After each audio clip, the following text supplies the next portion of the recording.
A secret dwells within the world of Dragon's Dogma. A secret that once uncovered will change the world forever. What if I told you that the titular Dogma isn't the one that is enforced by the final boss of the game? And what if the dragon you fight is merely another pawn chosen by another being to exert their will through? Well then buckle up, because we're going to kill it.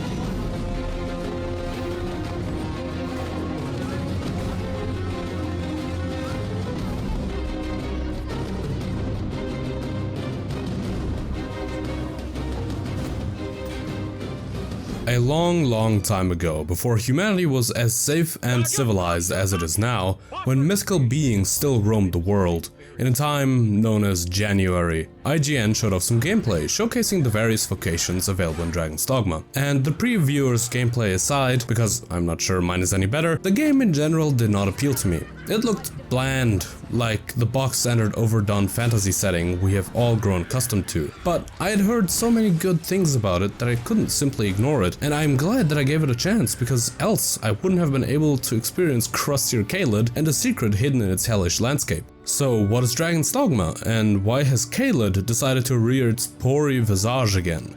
Capcom calls it a single-player narrative-driven action RPG, which is pretty fucking funny because this game's narrative does not drive the game. If anything, it likes to meander around a lot and then entirely forget to do certain things and just continues on as if those very things aren't important to the plot. In this game, you take the role of the Arisen, a person chosen by the dragon to be its arch-enemy, blessed with immortality and control over pawns. Beings from a place called the Rift, who exist to aid the Arisen in their journey to fulfill their charge of either defeating the dragon and saving everyone, or failing and letting the dragon unmake the world to start anew. How are you chosen? Well, the dragon steals your heart. Not in the donkey from Shrek kinda way, but literally, just plucks it out, says skill issue, demands a 1v1, and leaves. What a Chad. The story is very simple, and in this case, that is not the best thing. In short, after you were chosen, the dragon deep-fried you and you were abducted and sold into slavery, with your memories being wiped. But with the help of the first member of the Blue Man group, you and a pawn escape via Griffin. With these two, you will begin your journey to the dragon. Oh, the Griffin is killed. Well that is no problem, as you still have your trusty pawn with— oh, what the hell, man? I mean, I guess you start the journey here, then? You go and make your own pawn, travel through the kingdom you landed in, and carve your legend into the corpses of various beasts to stifle the current queen's plans to instate a false Arisen as a puppet king for her to control, and ensure her son's claim to the throne after she disposes of both you and the false Arisen. Here you find out that the false Arisen possesses a crystal known as the God's Way that allows him to control the pawns and validate his status as the Arisen. To find out more about this God's Way, you travel through a sunken temple and face a former Arisen's soul, who reveals to you that the God's Way is made from the souls of dead Arisen. He also bestows upon you a blade known as the God's Bane, very creative, that holds the power to control the dragon. With this blade in hand, you rush to stop the Queen's co-conspirator, a mage named Phasos, to stop him from summoning and controlling the dragon. In the end, he does summon a dragon, but not the dragon, as the actual dragon arrives and kills the lesser Drake by belly flopping on him. Here you're presented with two choices: walk away or face the dragon.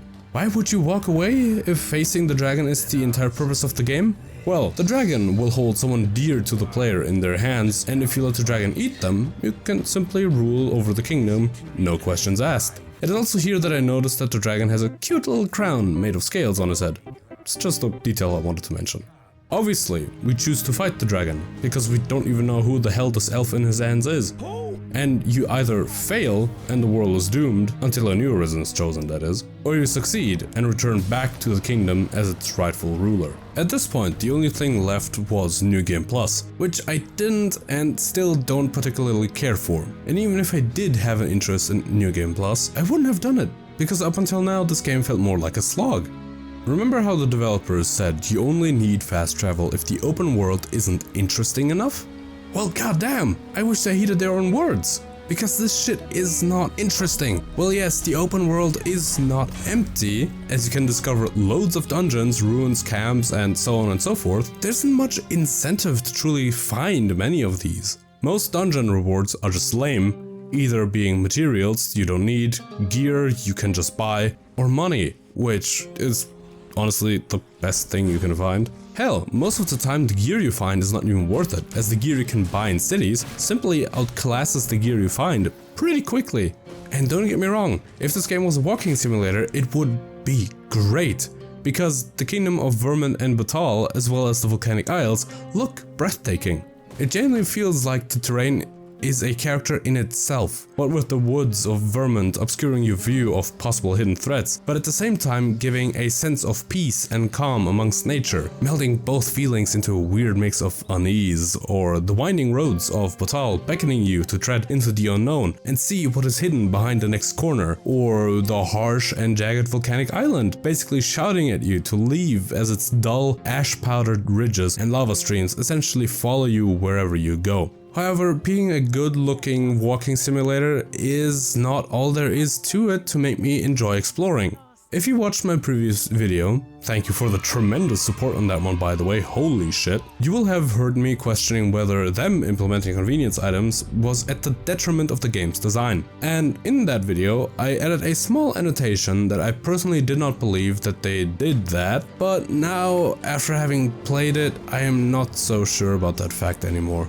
I don't believe they would have intentionally made the game more inconvenient to sell their microtransactions, but with the in-game price of a single fairy stone being so abnormally high and the unfathomable lack of port crystal locations, I do think that they made it somewhat more inconvenient. Or maybe they held onto their vision of the game so zealously that they made the game worse for it without having any ill intent behind it. But it being intentional or not does not matter, as Capcom pushing microtransaction convenience items like these in a game as flawed as this one should be called out and condemned. And I'm glad the community collectively did so, because this has no place in a single player game, or any game for that matter. And yet, this does not mean the exploration is bad, as during one of Captain Brand's missions, this billboard of a character, I randomly found a minotaur tucked away in a pocket of the woods. At the time, I was extremely outclassed and trying to beat the minotaur was a futile endeavor, but I was excited. I found a hidden boss randomly and it was a genuine challenge. So time and time again, I returned here to try and beat him, and I kept failing over and over.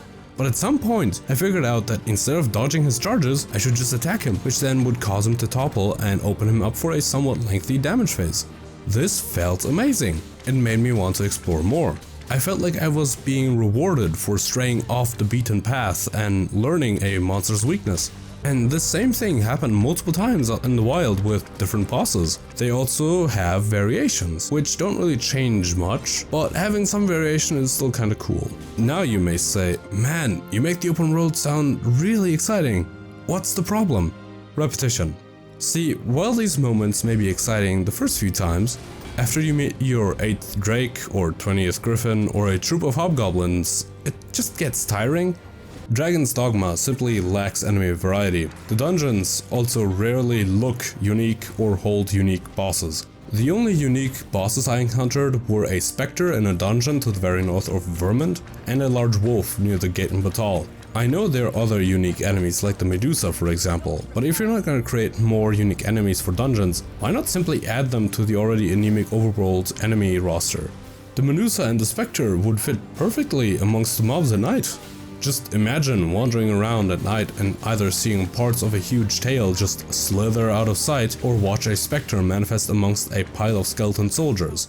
Dragon's Dogma also holds a plethora of hidden quests and side areas, but finding those was rarely exciting as most quests were also quite repetitive. And the areas felt empty aside from an insane amount of wolves, goblins and hobgoblins. I genuinely do not understand why we couldn't have had a more open fast travel system. Sure, there are tons of ruins one could miss, and I for the life of me would not want to miss the ancient battlegrounds, but most of the ruins didn't really have anything worthwhile in them. Enough of that though, I feel like I'm beating a dead horse here. Trust me, after fighting my 30th ogre or 15th cyclops and spending roughly 66 hours in this game, I can pretty confidently say that the only thing that truly carries the game and made me come back to it time and time again were the vocations.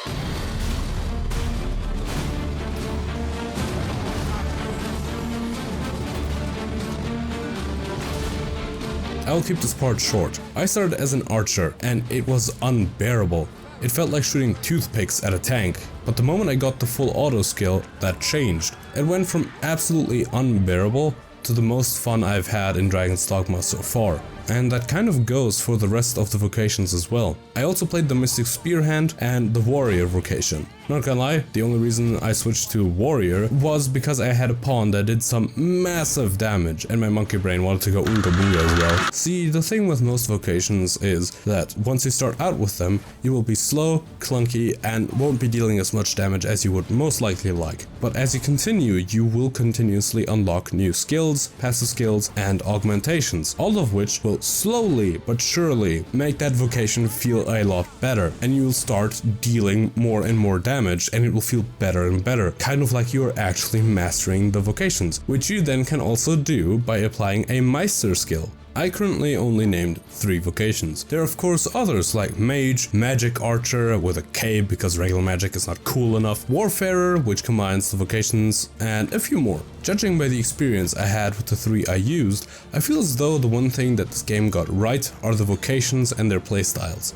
They feel incredible no matter which you choose. They aren't as deep as, say, the ones in Monster Hunter, where each weapon type could be an entire combat system for a game, far from it actually, but they are varied enough to change up the feel of the game, which I highly appreciate. Because not only do you have different attacks, but changing vocation also forces you to change the makeup of your party, as now there may be a deficit that has opened up. I learned this the hard way when I had to deal with a Drake, with a Mage, a Sorcerer, and my main pawn, who was a fighter. Not much damage was being dealt while it was in the air, and it was pure agony. I also need to mention that I think it is really cool that you can find more vocations if you take the time to explore. I, for example, never found the Magic Archer vocation, and I still have no clue how to get it. That gives the exploration an incentive. And to me, finding new vocations really was the only incentive.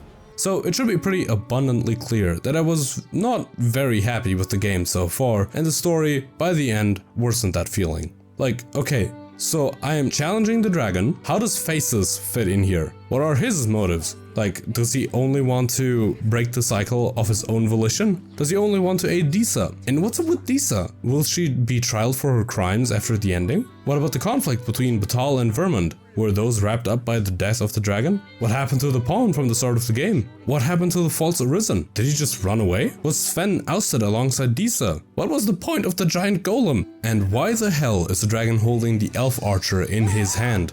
To that last one I actually have an answer, which just leads to more questions. So in my playthrough he held the elf because apparently that was the character I had the highest affection score for. How did that happen? I barely did anything with the guy. Or what about Ulrika? I stumbled into romancing her without even realizing while I was in the romance cutscene. I didn't even know there was a romance option until it happened. Many questions were left unanswered in the normal ending. It felt genuinely undercooked. And this is where I wanted to just not make a video on Dragon's Dogma because I dislike talking about things that I have barely any positive words for. But for some reason, I decided to go back because there is something to this game that kept me coming back. And then I found something by complete accident. If you do beat the dragon, which is really disgustingly easy by the way, and attend your coronation, you can spot the edgy smurf silently sitting at a table. If you interact with him, he will berate you for not letting him be the silent, mysterious, broody type and lead you back in time to experience a different ending. If you've paid attention so far, you will have noticed that the fancy sword, the God's Bane, wasn't used in the original ending. But now, if you get closer to the heart of the dragon while he flies to your battle arena, it will pulsate and allow you to use the sword on yourself. This will trigger the apocalypse, I shit you not. Both you and the dragon fall into the sea and get swallowed by the brine, an unknowable being that swallows anyone and anything that tries to leave the area, and stole a Drake kill from me without letting me have any of the items. Fuck the brine, man. Here, you awaken again to find Darth Sidious telling you that this is your last chance to return and to not cause the end of the world. Your Arisen rejects this offer, and for rejecting the will of this Force Ghost, you are awoken a month later in the unmoored world, while the world is ending. This is the secret chapter of the game that, in my opinion, turns the entire game around.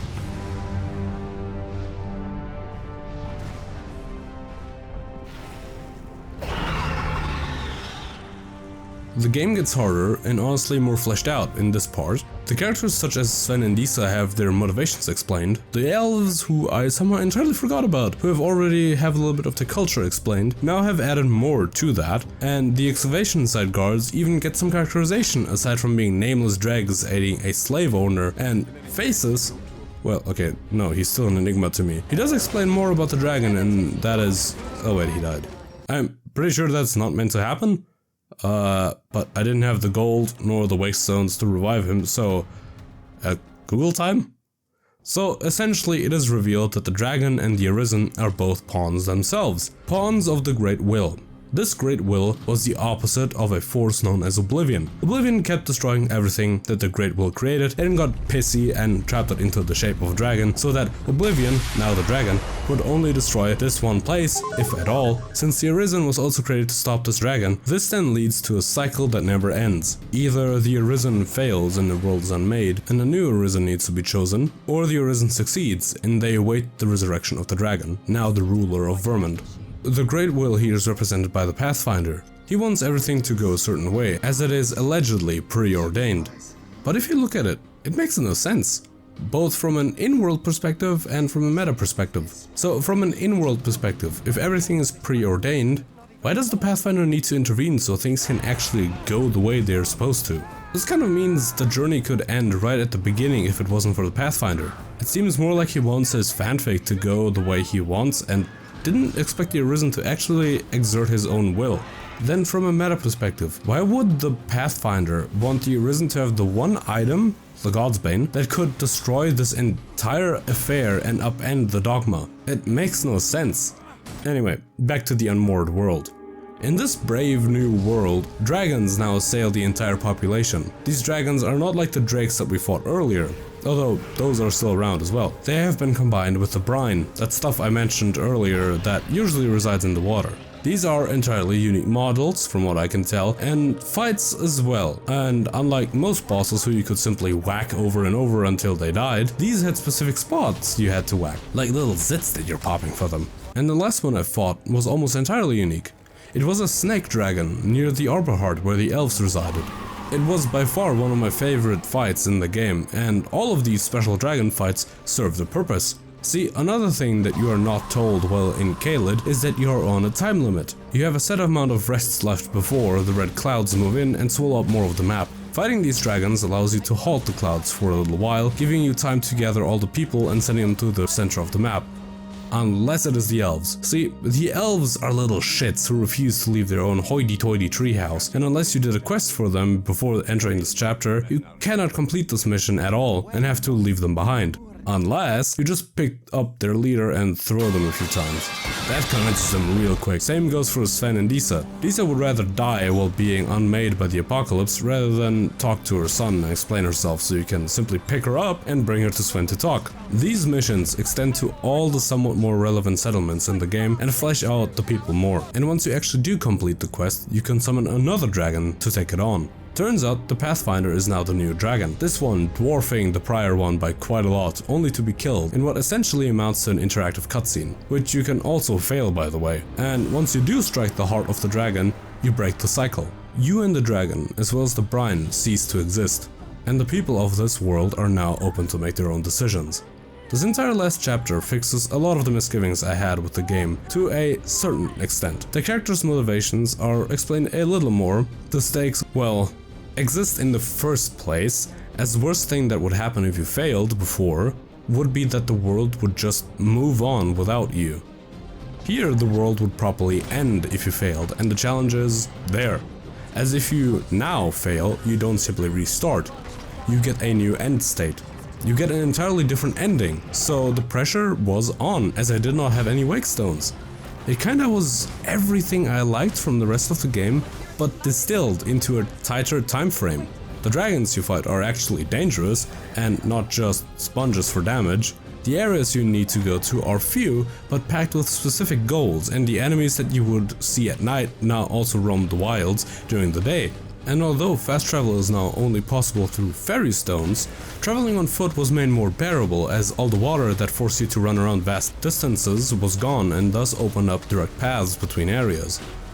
The unmoored world. somewhat saves the game. It shows you what this game could have been. It shows you how much potential there is to this game, but it also highlights the fact that most of the good that could have been sadly remains untouched, and I do hope that this release makes Capcom realize that they aren't untouchable, as their cycle of great release after great release has finally been broken.